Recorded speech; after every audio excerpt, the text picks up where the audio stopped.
Sponsored by the Glass Jug. Located just off State Road 55 in Durham, the Glass Jug is the only place in the Triangle where you can browse a selection of hundreds of different craft beers, sit and enjoy one of 16 different beers on tap, and then take home a counter-pressure-filled growler of your favorite draft beer.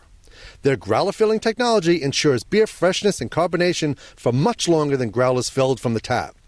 Join the Glass Jug for free tasting events every Thursday at 5 p.m. We'll see you at the Glass Jug.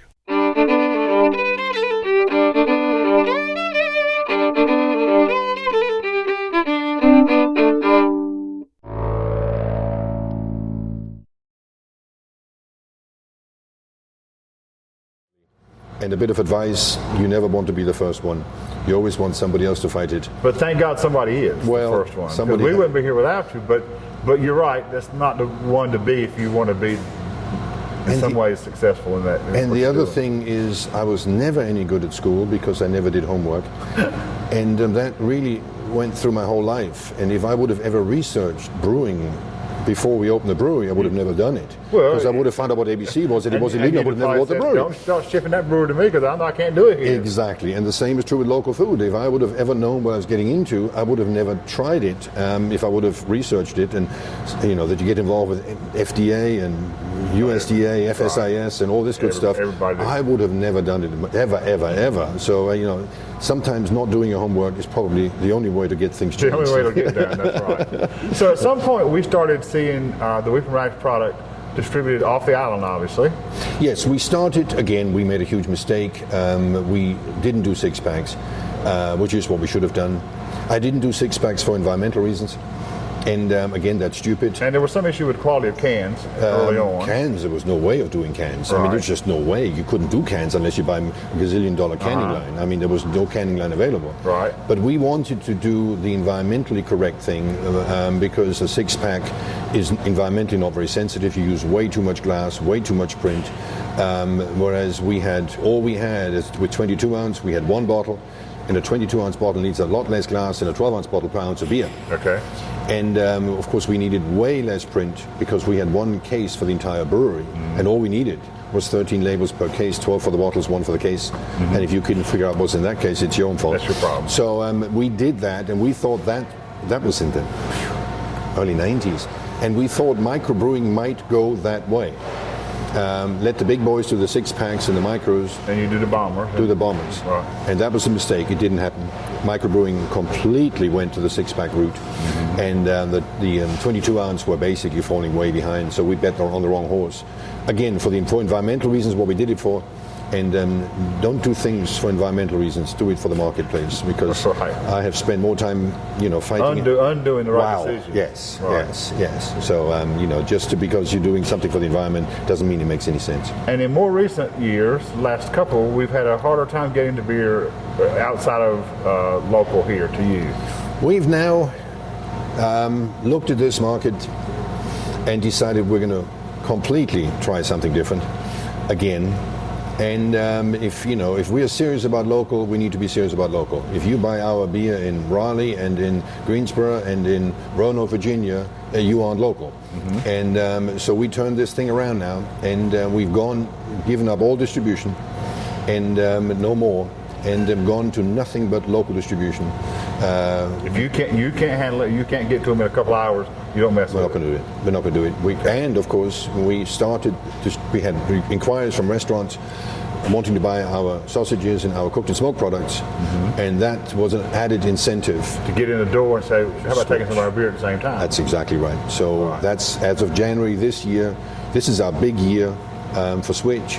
We bought our own van, hired a full-time sales and delivery person. So you're out of your distribution agreement? Completely. We're out of it completely, and we do nothing but, we are the only, that's what I know, the only beer and brand delivery in the United States.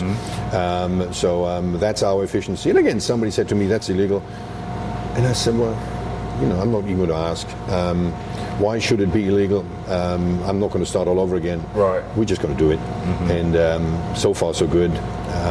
You never know, but so far, so far, the response in the community has been amazing. If you have a local restaurant and you want to have beer ordered fresh filled to order. We are the only address on the Outer Banks. And if they happen to be able to get the butcher meat products, if they want sausages to go with it and they want meat to go with it, we are actually switching over to all free-range pork. So this is a transition period. In the next couple of years, restaurants that want local free-range pork or beef, well, probably this will be the only way they'll get it. So this is, it's a transition program, but the chefs are just as excited about what we're doing than the bar managers are. Well, as we referenced earlier, now that's so in vogue that local is, you're right on the cusp of just a great thing. It is really beginning. You might have fallen there by accident, but you're right there. You've been there a long time. As I said, none of this was planned. None of it was planned. And see, the butchery was never really planned. What we did on the butchery, we thought we're just going to hire a guy, bring him from Germany, make sausages, just like we did for the beer. And it didn't work out that way. We couldn't sell enough sausages to justify that guy's paycheck. Okay. So now on the butchery side of it, we have over 35 local farmers and who raise their own animals. They sell them as fresh meat at local farmers markets, but they have an awful lot of meat that they can't sell at the farmers market. So they give us their meat. We pick it up, we turn it into all these meat products, put the farm label on it, and give the product back to the farmer as a value-added product. Right. Now, every local livestock farmer in North Carolina and in Virginia can sell not only his own steaks, but his own brats, his own andouille, his own everything with his own label on it, which is now 60% of the work that we do in the butchery, which is, again, I wish I'd thought of that, but yet one more time, I didn't. You fell into it. I fell into it, but it works, and it strengthens the local food movement, and it gets the name out. And the interesting thing is, when we started, there was a lot of anti-alcohol, anti-this, that, the other. Now that we're in the local food movement, there is no more anti anything. I mean, it really has become, and I'm so excited because, quite honest, I think what's going to happen with the beer, what's next, and I wish I could do it, but I think we're on our way back to the local pub. Hyper-local pub. I have talked to developers. The standard way to do a development is you bulldoze the farmland, you build a golf course, and then you sell houses. Well, they're now rethinking that to leave the farm, build a brew pub, and then the farm build houses. The attraction. Bingo. The farm becomes your local food hub, and the brew pub becomes your local meeting point for the people living in the development. You want a weekend farmers market, and you want the atmosphere that's. And if you live in that development, your kids can bicycle. You get the fresh eggs in the morning. The parents can take the golf cart and drink beer in the pub in the evening without getting into drunk driving issues. Right. That's the future. I think it's a swing back. England is killing its pubs because of alcohol laws, drunk driving laws. Those pubs in England are gorgeous, but most of them are somewhere in the countryside.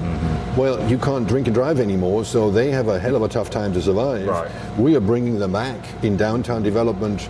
I mean, downtown redevelopment without a brew pub is unthinkable these days. 10 years ago, it was unheard of. Right. So and that's also addresses that we hear all the time, how much saturation can North Carolina stand with the number of pubs? And that also addresses that. There could be any number of pubs if your brew operation is only going to serve a local environment. That's it. I don't think there is. There can't be 100 distributed all over the state. No, I think that's the problem. There's only so much distribution we can do because sooner or later the real big boys will push the other ones out because they can have local sales, they can their own salesmen, their own everything else. So that's going to be tough.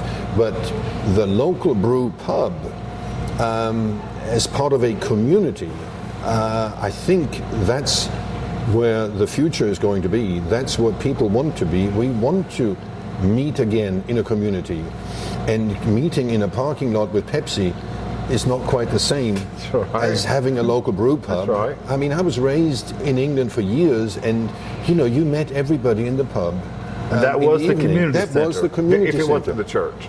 But no, in England it was the pub, period. Okay, all right. No, it wasn't the church, it was the pub. And I'm not saying that we're trying to replace the church here. I'm not getting into that one. But I do think as a country, we have, and this whole food and beer movement, we need to redefine efficiency. We have been brainwashed into believing, university systems in particular are guilty, of brainwashing people to say efficiency is only cheaper labor. And we have pursued that now ad nauseum for the last 50 years, and we realize, whoa, it does not work in certain instances. Right. Yes, if you want to buy a plastic bucket from Walmart, that is efficient. Make it in China, bring it in. But when it comes to food and beer, there are other elements other than just cheap labor. There are more elements, local community, all this, and healthier food. And your quality is going to suffer. Quality is higher, community is there. So I call this phase that we're in basically post-Walmart. We've done our Walmart bit, and now we are actually shrinking it back down again and creating a local beer food movement again. Europe, I have to say, is on the other swing. They just discovered Walmart over there, so they have butchers and bakers dying like flies. And we are picking up butchers, bakers like crazy over here. We've just seen the beginning Bringing of their it. skill sets with them. Oh my God! I mean, brewing is just ahead of everybody else. It's a craft, and this building is about the celebration of craft. Brewing is a craft, butchering is a craft, culinary is a craft, baking is a craft. All these are traditional craft, which we have replaced because of the so-called efficiency mode with factory workers. And now we're suddenly realizing, whoa, there is a craft movement. I dare say that if you go to a big beer factory, the average age of the workers is probably 50 years. You go to an average microbrewing convention and the average age is 25 at the most. So obviously we're doing something right. And if you go to a microbrew convention and you see those brewers, the excitement, The passion with it, wow, that's what was missing. the freedom they see in doing Exactly. what they do, love to do every Go day. to a culinary school, you find the same passion. We want to bring in a guy from Spain to do nothing but prosciutto in the butchery because, again, that's a skill set that we have lost in this country.